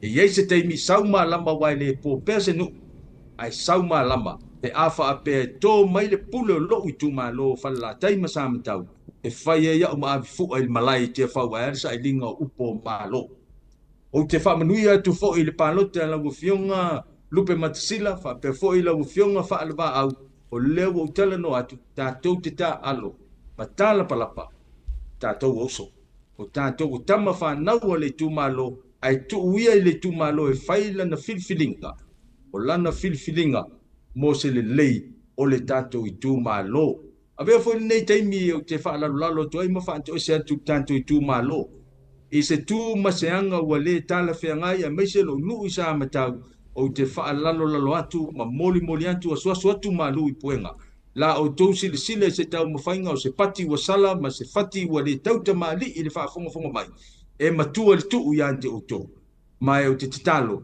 e o to fa mangalo la o no le nganga moni o le tau tua fa wa asia tele o se fia tau tua o le tau tua fa wa o tau tua o le fona fa ai fa wa pea ina ia feso swani le tanto tu malo o tanto nu taitasi ai sili le atua ia malana nga luenga ilanto umo suli tama fa nau tambo le tama fa sa le tu malo lo e papa au ya te ro Australia o le malo i meleke maso se tafo le langi ma tato pa angolo fa fonga mai fa aftai te le lava i la auto tapo inga fa aftai ya auto te talo fa aftai ya auto no nga manu ia e ula ai ia le mulama po le fala ma fai le fai vo le tapo inga tu le mulipanga pe upo e fai vo tanga tia wa manu ia ai ia le nei tau ma fai ngolo fai ia tala soi fuolo o tau soi fuolo aso luas ful ma le iwa o ki topa ia i la o tau pule ina ia do ina mai ia e fai ia o ma ave fua a le tanto i tu ma lo mol malai tia fau o la o te talo i le fiafi le nei ia maua ia le tō whāsa sa ai lau sunga sianta ia lau talaingo le sa fa ia tu mua ma le tō whāta tala sa mua vai ane ia lo va i malai mau sa ma malu va i vanu ma le tifato au ane ngausia le tō pesa solo le fue ia ai ali tau singa a inga ia fafo mafale sidi le atua malana ngā luenga ai maise le tau tua ina ia o le Paul Kalame lau i loa i le lalo langi ia o le faa tau tai po tau tai wae le faa tama soari inga le atunu i tute mawhai bo aso te tasi manuia foi le whionga ngā fitasi sunga le li pule ia sunga le ia tau sa sunga le li loia ma le mamalu le fai ngā luenga le Blue TV ia wa mafai ona maua mai ia nei fa sala longa ia tawia ina ia fa o ma lo lu ina mai wa le tau fina le tantu tunu na to wala no ma le na ia ma le so mai ia tantu tu i vai ia ora te tantu malu sa tangu fa la ta ia le fa mai ina por kala mel ne ia so ma le to fa le vai malai ia to lua upo te fia fa yatu palota ma le lofa palota mo le whaatuatua i le atua sa mo ua tasi. Palota mo te lei ai Christian Nausange, le aso luas fulma leiva o le masina le nei o au kuso. Manuia whasa usangu o le tantu tunu. Tala leo maliere le tamaitai e te tausia. Tu ia ana e tu ia tua sa le valasi. Utu sangi sangi le whaafonga maua le atunu. Utu mamapo foi. Wala tu tapo inga mau au whaale le fulu. Lau whitalenga leo lumoenga. Ea o le tūmua whitalai.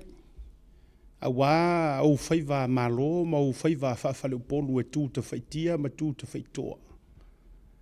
E tū ta whai manino fo i a wā sa moa. Ea so e la lave ai i le manino, e la lave i le aava, e la lave i le alofa.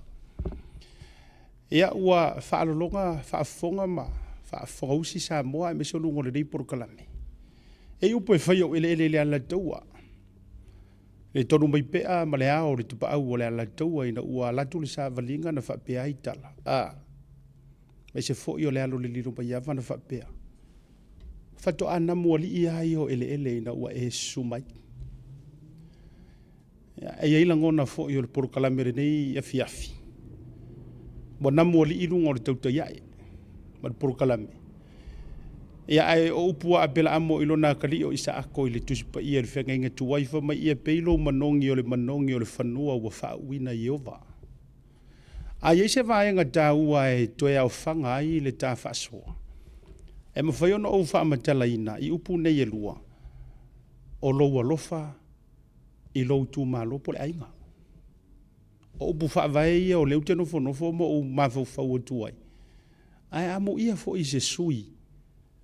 E mua avelanga wha mua i longa ainga malonga i kumalo. When I say ainga o le tu malo. Eyo. Malo whavitai. Le o talanga pasina ususu ufoi. Pe o le tala i le lolo na namu o le tunu. A wale whaafonga mai. Ia. O oio le lupu whaalele le tu malo. A whai uti tala noa. Ini wapai. Whaingitala fio le fulfa. Soli. Ia mesi vole fio fia me marangafa. Fai fo tala doa le bapu le tuia ana te tausi fo yalo tuia ana tamalang. Ya vai atule tala le fale ma lau to le rumoenga. Tolono fo lau tausinga awa ainga. Ainga tawa ana ma la tu tamale e malo. Ya wa fo i le sasanga ya Samoa ma le fionga le au malu le malo. Ya fio fo i fa sa valu malo na ainga le matua mo po. Ya te nane ma malu ya fale la dai vai lo fofia. Ia me se foi o ngalu e family tu lo salongo ma malu ya fale la tai. Fa ma lo fa yo le fa vale ni fiafi. Fa fi tai fo i lau fa to fa la inga. Ia wana mo li ia i fa fo ma wa lungo le nei por kalame. Ia ava tu ai le tu malo. Wata oto lo fanonga wata oto lo finangalo. Ia o le tu fo o le tu atila na sila fanga i le loto ma le fa mo o le tangata. O le talo fo ia asiata. Ia malitapu inga mau. Ia malu fau o faiva. Ia malu tapu au ina fo ile lofa o le tua. Ina ia fatini ai fo e mole ae. Ia ele masalo salo fo. E faianga fatula utale le amitanga. O ele si sui mauti noa. O le sui fao li oli. Ai walangona i tino matangi le lei. O le si ka whakarangoanga. O le taimi umai lau fatautonga. Ia sanga iane ai o le tai. Whamanuia le tua. Te li ai. Ia po lo fionga di tofi fa oliori ia wale tawa va meina ia ol fainga palota o lea o toi o seanga ona tatu tu vaile ia alo fatele tu foi manuia faiva a mesor fa ta peina mo vai so fo mato mata matatu mata pua i mapol fala ia ai sanga ia ne wa pai a mesi fo yo pata ia ma le tawa fianga o le tu malo e tu ia ma unga manu o sala a wa le tali no le tatu vanga fa fai familia le jojo table de fiafi ta fa ma vai so fu me manuia. Ia, manuia foi ia nei a fiafi. ia soifua ma ia manuia foi langa ia tu mo taeao ia so tapuai soifua soifuina ia ora na ua mai a ona ta dala le tofa ma le fautanga sui faaolioli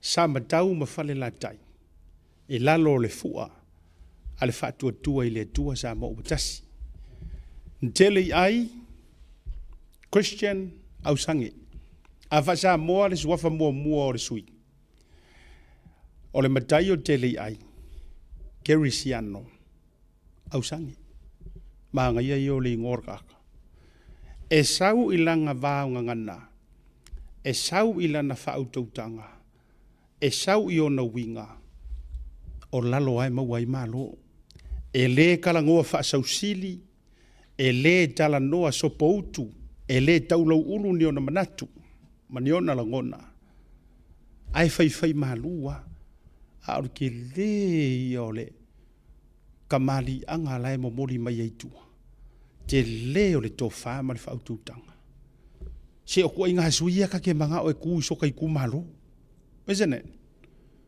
mo ia la utala se e muringa ngi o lingi fori o kua inga suia ngai ma e mau fale la dai ma sabatau na ona ia funa mele ele to elau lunga proclame le la vatul tu ala tu sa o set e ile kai mi e ka ko ke ko e mawaingi ava ngolonga lua pe longa konu ai e fo ile taimi ata to misi ale mua ia ona moni leo tala e fai ele o le tangaloa ua talitali ilangi se vai o a opo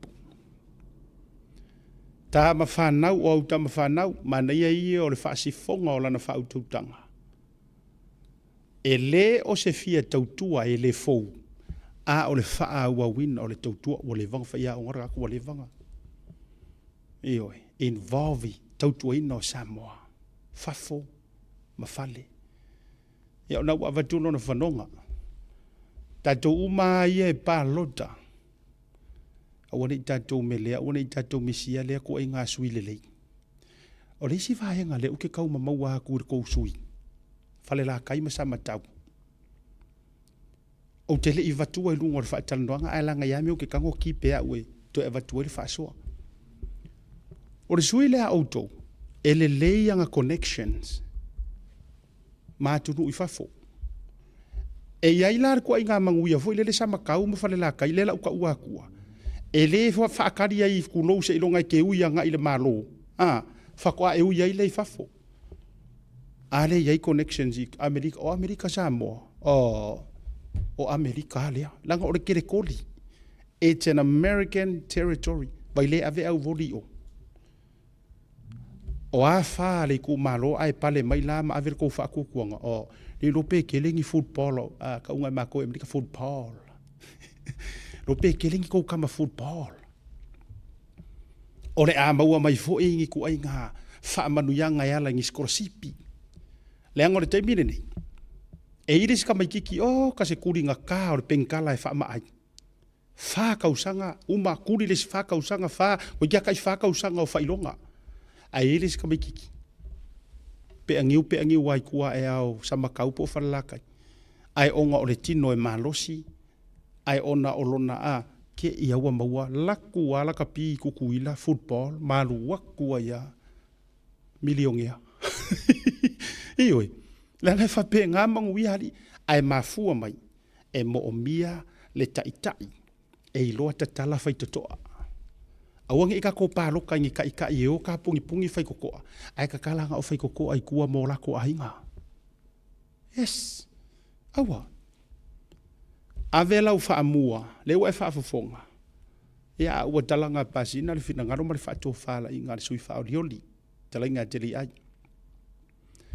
o avela u fa ko kuanga ai ka unga fa ku se fale mai mamao mai mamao kele i le muenga ko kua batu se fale mai i falakai ma samakau fale lei ya onga ia la oso faile tano faile awal lau papa isa vai ala yo kira awal lau papa fare vai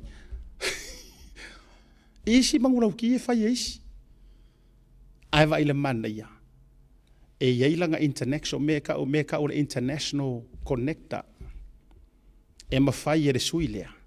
E le kau whaakali fua i ngai skorosipi e mahalo ma me whapena. Ai mawhai a through ia ngai connections.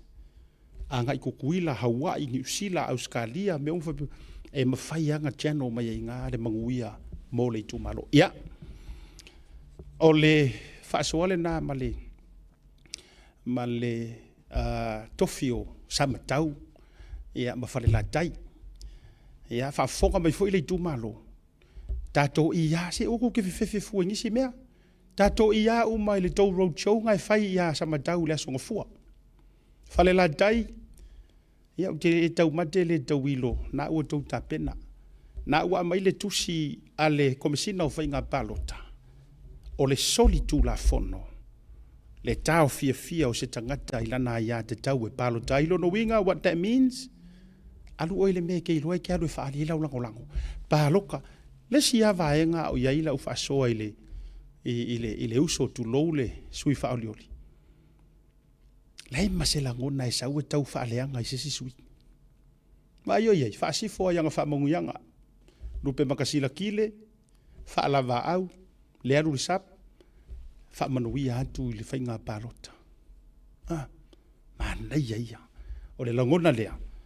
Ia, tau te mana, tau te mo'mia. Ia, momoli le whaamaloma le whaaftetele. Ia, i le tūlanga fo i o le rei fiafi. Tato atu sina malolonga, fo i mai. Ia, ona tau warunga leo le tātou porkalame le vanga le fiafi. SMI.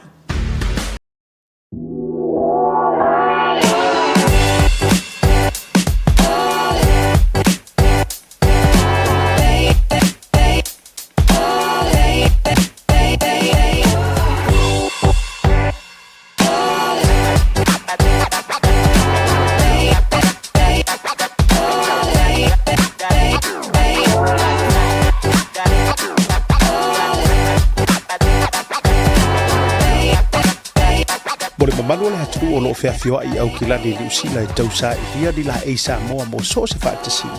E ala i alo alanu ese wa mitiafu whapea la ei mo tamaita i mawhanau. E tasi lava le whele o loa i au kilani e te maratuina le e Veni Pacific New Zealand. I le Auckland International Airport Shopping Centre. No mera tasi John Coulter Drive. Out of a tono la vole warehouse markea town i le malai male. Le e Veni Pacific New Zealand.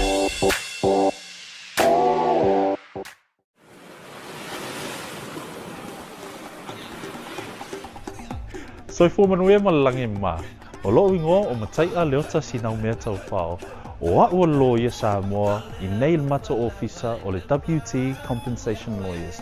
Mātou te fisoswani tangata wa whaina mai ta avale, whale whenga luenga ma superannuation claims.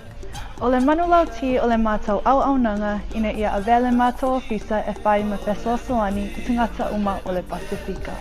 Aisea, a wae tā ua le mātou ofisa, tangata o le Pasifika. A whai o se tangata e mana o mia se fisoswani, wala au mai tato ofisa nei Prispeni Australia le ofitu, tolu iwa lua wha iwa lima wha.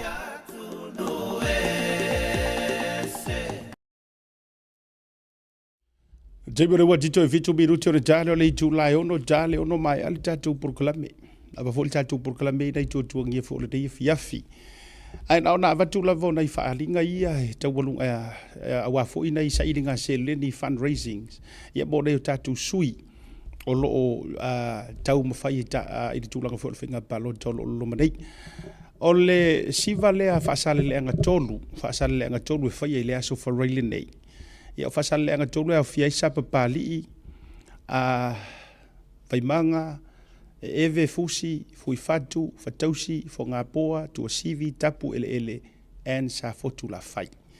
Ia o le fatua o maili tatu whaasisa silaga lea mo le sila fia. A so valu le vai a so fau. Tatu siva e whaia i Banksia Community Hall. Ia i fitutasi, pa valutasi, Bisdale Parade. I Broadmeadows. I think me au singi, Ia, mana ia e whai matu I fwoi na isa I tū mahalo fwoi ngai mga ingu ulanga me ngere o ilo atu ita ita po whea wha mole DJ Jared. Ia, I think o singi le iei wa ea si tatou. Ia le nau silfia o tu Australia. Ma losu le bata lale rufale, se le ni uma mwhai o na maua so ni le fa moe o le tatou fofonga fetalai o le mota sunga ia papali o loi pola li o te umaspa wa ia le tau mawhainga foi ia o le nei teimi whainga balota o lo iai lango le fa moe ia o le tatou fofonga fetalai ia ile aso valu o kuso o le tatou fasisilanga o le fundraising a le fionga ia nonu la ulu William Mawia ia o le tatou sui leo vai moga tolu au fiai matau tutai vini leo ne whaato ia le manu maangao le lata maangiangi tanu ngā manono papauta se te mafou loi matau a baula a papaloloa vai lima alawa avele letava vawala tia papata malolo lelei afia malu NTRV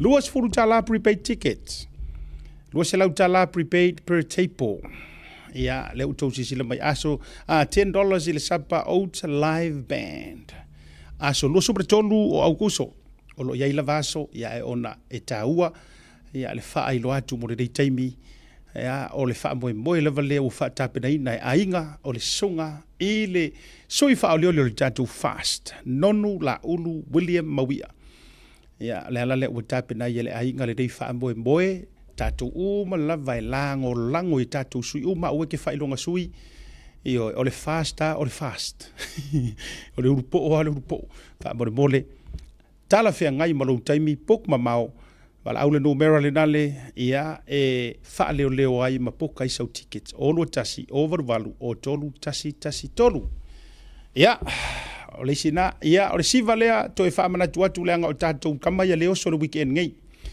siva le fanga mafale a se la o le aso ana nei sui tau va mo le tu malo le fanga mafale a se la palota mo my man masina lupe le atua va o makesi Grand Burn Community Hall na Brisbane Melepone Ausitalia ona ia ile fa moe le na ya address me mana o tu na tuluma na o tu na tu mala vailunga ia le tatou fa moe le na mo le po a na nei ona winga tatou ia ia o to ia la Grand Burn Community Hall a war fa moe o masina lupe la tua vao makesi a kou koe a vea makesi ku kuloua masina lupe na o masangi la ungoa makeva mara ko inga e kuloua mamalu le fionga le sui mamalu a tautoe a vea le tu malo le fangam falasela ele fesilingia se mau se kofia mingi skar ko foi pule le ngai koe fo ilo ko kongua kama matu kulou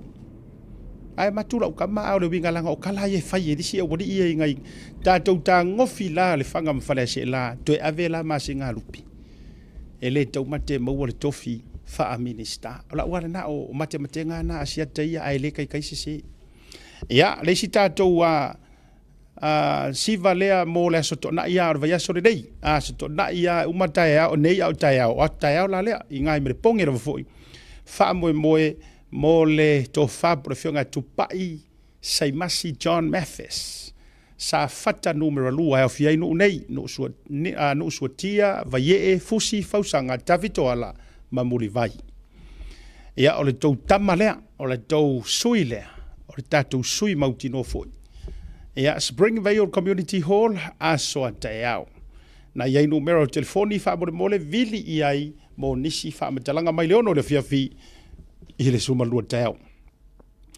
Ia, tato mei mai i nei ia matau New Zealand, sa fata mua o le faa moenga atoa le aso a taiao le aso tonai. O le faa moe lea, e whaia i le tatou hall lea, numero hono Kips Road, le ole inai i Weymouth. Faa sanga kongu lava le fata salea.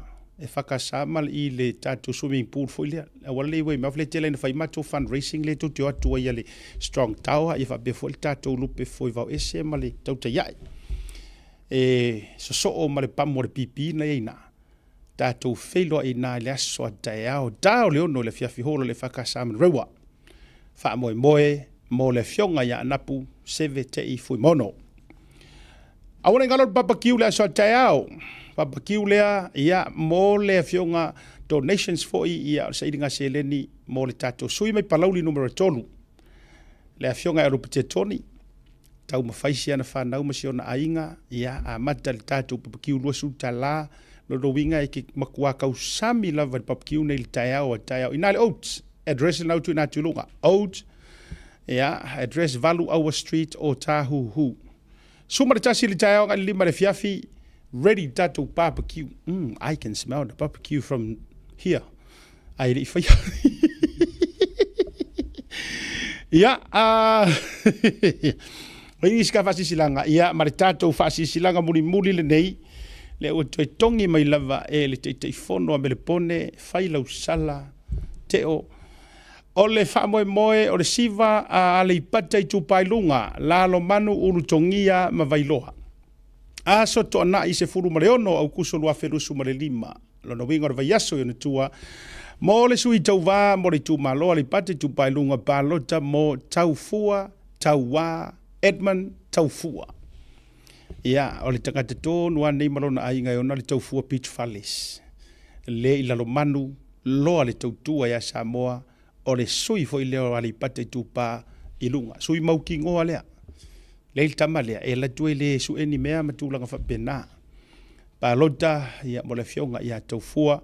Fa moe, tasi toru valu, Old Ipswich Road. Oh, so this is Brisbane. Sorry, my bad. Brisbane. Ia langa o le au mai ele fionga ele te fono me le pone. Fefe he li ia ke o li le anga vokaua li Anthony. Wa lei longa ia langa o tama lope o le to inga fa moe nga umai i Australia. Langa o le lau te lo Ipswich inga i Queensland. So tasi tolu valu Old Ipswich Road, Riverview, Queensland. Suma lima tala le sapa. Mo foi tato prices. Mai leono ile afiafi ile se furu marelua ile taiao. Fa so tai le numero fui mono tofa lupo. Ia po le afionga e fui mono le asio langi tui mafuiva. Ia ile numero le na utu ina tu lunga. Ia si tato wa ia tu pe o ye si tato wa fo ile le failoa. Ia te lo bo ma o matatou misa ia o fitou foi ia o tatou no lava foi ma le taimi e te tau ai ia o na o walu foi ma uia e yeisia o vala ulia le ia fia taua o le a tele ni tatou o i lima sutasi Jellicoe Road no not Jellicoe. Is that the one? It's 6 Kips. Okay. O tangata lena au mai e tiau. The information. O lena mai o manurewa I Leono Kips Road. So I think that's the one. Ha mole lava. Ia. Te le ilola langa ilese Jellicoe o mai I. Ia ai. Te lola na ua vatulunga u te lofoi ia le tatou whamoe lea. Se I. E toi posta tu lava ilunga nā nei ai o tau ia au mai whamole lava se I whamanino mai le tūlanga o le po I Weymouth. Walanga le whakasanga luki ro hea. Al to ina ia siloa. Ia a le ala ua sui nei le taimile nei. Ia a se I vanga ngā o ise si e whakasa e se mai. Ia o na o le address na le na au mai nei ananafi. O le address o Leono, let me just check right now. Ia 6 Kips Road, Gibbs Road. So o te lola misa po le nale ia ina I Weymouth. Ia, tatu whamoena, ia e tau fo ia ila tau o lo au mai tatu flyers. Ia, ne te otili nau mai so tau ia ai le leile wha ma oti le lei mai. E me ange ua fiu kanga kai wha akari mai e se resiva la ua wa uma ngala fo ia resiva sa mo ai muri anga e se resiva la e whai. Ia, talo soifua Samoa I le rei fiafi taitai atu lo tau soifua. Le rei weekend fai malu o faiva. Ai sesi, pase mea muse mea la vea sesi. Ia, ai tatou wheloa I lava tatou I le aso ngā fua. I lunga o le porokalame masani. E ili whamoe nā nei ki a misi a uika mai alo ia moa I o ese uso ia. E ili whamoe o le whangam wharea se la le whai nei, nā nei. I o le Manhattan, Dominion Road. mo sa inga selina ni usila lava ia fisoso ani ai i le tatou sui ia masina lupe makesi tonight ale ai se mea e te afio iai ia lono winga tauna o uma ia ina i le Manhattan ina Dominion Road tuisa mau Manhattan tatou felo ina ia irfa moe le pona nei asiata o le fa moe o anapu o we mouth 51 Jellicoe Road. Okay. Okay la 51 Jellicoe Road o le au mai sunga ane Lucy Mila. Ia okay. Okay la a faiolena ia se ki uma address. Ia langa o le mele o tau fai meri mai ai tatou te i o Levan Town. Ia la wal fadi. Fa sa o foi sesi o ai lava le wa mai le si address o 51 Jellicoe Road Manrewa e fakasa. So kusila ila lo lima tasi Jellicoe Road Manrewa. Ya ai o te loa le atu e fasa o tu sesi mo nane. Ya ile tulanga. Tatu fa mavai au ri tele toto te mo le fiafi. Asiata fa malu so ifo me mruia.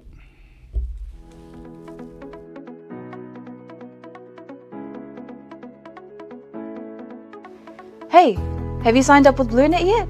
No? Well, let's fix that.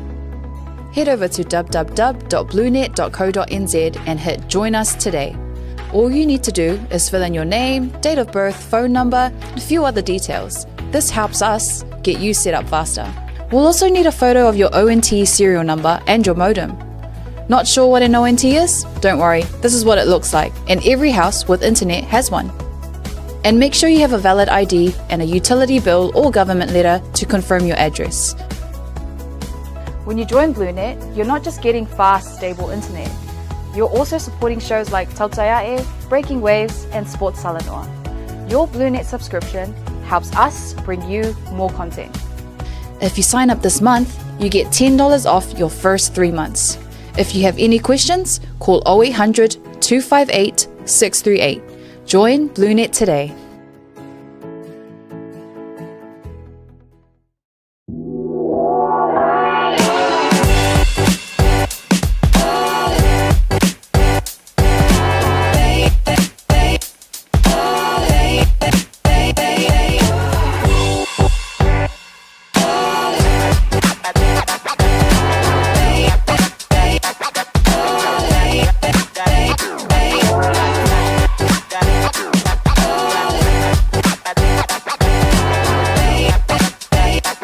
Malu le hatu o lo feafioa i au kilani li usila e tausa i lia ni la e Samoa mo so se whaatasina.